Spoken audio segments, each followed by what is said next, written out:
रवी राणा नेहमीच मस्करी करतात, त्यांचा महाराष्ट्राशी संबंध नाही। रवी राणांच्या वक्तव्यावर संजय राऊतांनी हे उत्तर दिलंय। रवी राणा पुढील विधानसभेत नसतील ती सुद्धा मजा नसेल, संजय राऊतांनी असं म्हटलंय। तर संजय राऊतांनी माझं पूर्ण वक्तव्य ऐकलेलं नाही असा पलटवार रवी राणांनी केलाय।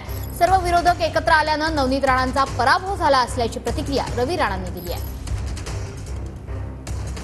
ते नेहमीच महाराष्ट्राची मजाक करतात, कारण त्यांचा महाराष्ट्राशी काही संबंधच नाही।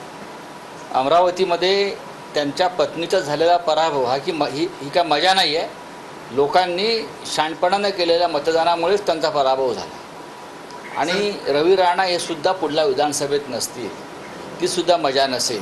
त्यांनी मजा जी आहे ती जर लाडक्या बहिणींच्या बाबतीत त्याने केली असेल, बरं का, याचा अर्थ असा आहे की तुम्ही हे निवडणुकीसाठी केलेलं एक नौटंकी आहे। मी हे बोललो होतो, संजय राऊतनी नीट ऐकलं नाही, वडेट्टीवारनी नीट ऐकलं नाही, पूर्ण वक्तव्य ऐकलं पाहिजे।